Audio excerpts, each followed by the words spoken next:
3 steps to understanding GDPR. So GDPR stands for General Data Protection Regulations, and it's a new law. Well, actually it's not really a new law. It's coming in, or it's becoming enforceable on May the 25th this year. Some pretty hefty fines as well. So it's all about giving the power back to the people and allowing them to own their own data. Now, caveat, I'm not a GDPR specialist. I'm working with consultants who are helping me with my business, but this is a video we wanted to create to kind of break down some of the misunderstandings or misconceptions of GDPR that many people are out there profiting from, let's say. So GDPR, the main thing to bear in mind is that you need to have consent. Personal data, by the way, is any data which identifies somebody. So it could be the person's an email address with the person's name in it, and you need to start thinking about where data exists in your business.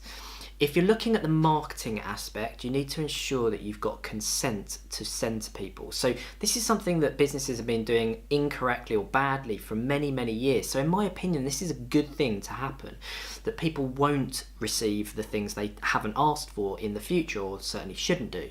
So in your own business, do you have consent to send to people? Can you prove where you got that data from? If not, then you might be in breach of GDPR going beyond May. I'm seeing it as an opportunity to reconnect with some of the people that we've spoken to over the last few years and increasingly tell them about the value that optics can produce for them if they carry on the journey with us after May the 25th. And I'm hoping that they will continue to want to hear from us on an ongoing basis. When it comes to things like contact forms on your website, you're going to need to have statements on there which explain exactly what you use that data for, and you mustn't use it for anything else. So if it's purely to receive CVs, for example, you can't then start marketing to that data unless you've said otherwise. So having some really clear statements is really important.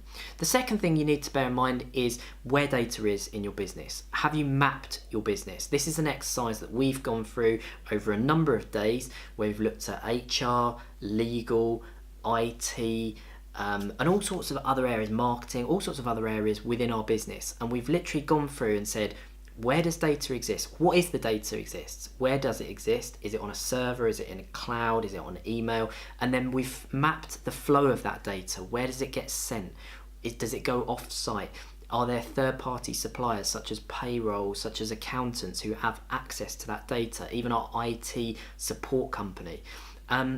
We then, understanding that data, allows us to do the third and most important thing, which is create policies and processes which the business will run on in the future. So again, I think this is a good thing. It's tidying up business. Yes, there's an element of work to be done now, but ultimately we will end up with better business, more responsible businesses in the future.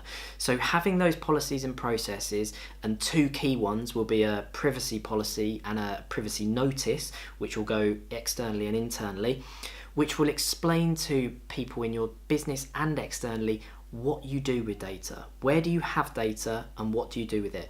And my recommendation actually here is to just go and have a look at the ICO's privacy policies on their website, as you'd expect. And given that it's the ICO, the Information Commissioner's Office, you'd expect it to be pretty good, right? So that's the first place that I'd start. I hope that's been a useful video about GDPR. As I said at the beginning of it, I'm not an expert. I encourage you to get expert advice on this matter, because each of our businesses will have nuances and be different and need to treat data in a different way. So hopefully this has just raised your awareness of it, and if you need any help, then I'm very happy to put you in touch with the people that we're using.